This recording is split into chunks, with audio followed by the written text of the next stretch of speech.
নমস্কার বন্ধুরা, আজকে আর একটা সুখবর জানানোর জন্যই এই টাইমটা বেছে নিলাম। সেটা হচ্ছে আমাদের পৃথিবীতে বিদ্যুৎ শক্তি আমরা মোটামুটি তিন প্রকারই আমরা জানি: জলবিদ্যুৎ, তাপবিদ্যুৎ আর সৌর।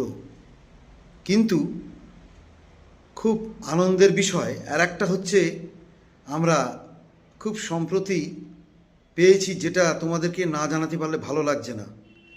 সেটা হয়তো তোমরা অনেকেই জানো যারা বিজ্ঞান চর্চার সঙ্গে আছো, কিন্তু সেটা তোমাদেরকে জানাচ্ছি খুব সম্প্রতি। তার উপরে দারুণভাবে আলোকপাত হয়েছে সারা বিশ্বে। পৃথিবীর ঘূর্ণন থেকে তৈরি হলো বিদ্যুৎ, যন্ত্র করে ফেললেন বিজ্ঞানীরা। এই যে বক্তব্যটা বললাম, এটা এবার একটু বিস্তারিত তোমাদেরকে জানাচ্ছি। আমেরিকার একদল বিজ্ঞানী নিউ জার্সি মার্কিন গবেষণা কেন্দ্র নাসায় পরীক্ষা করে আহ্নিক বা আবর্তন গতি নিয়ে গবেষণা করেছে। এই গতি ও পৃথিবীর চৌম্বক ক্ষেত্রে আগামী দিনে অফুরন্ত বিদ্যুতের নির্ভরযোগ্য উৎস হয়ে উঠতে পারে বলে তাদের দাবি।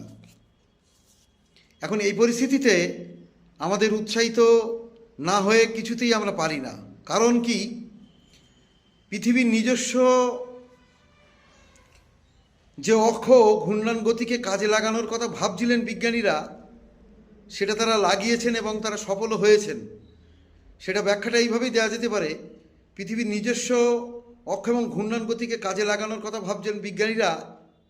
একাংশের বক্তব্য এরকমটাই ছিল যে বিদ্যুৎ শক্তির অত্যন্ত কার্যকরী উৎস হতে পারে এই পৃথিবীর নিজস্ব গতি। ভাবা যায়? সেই জিনিসগুলো এখন বিজ্ঞানীরা ক্রমশ আমাদের হাতে মুঠোর মধ্যে নিয়ে আসছে, বিদ্যুতের ব্যাপারটা। তারা কি বলছে, তাদের বক্তব্য হচ্ছে, বিদ্যুতের এই গতি, যেটা মানে পৃথিবীর গতির কথা বলা হচ্ছে, নিজস্ব গতি, সেই গতির পথে একটাই বাধা ছিল। পদার্থবিদ্যার সূক্ষ্ম তত্ত্বে এতদিনে সেই হিসেব মেলালেন বিজ্ঞানীরা। সেটা কীরকম?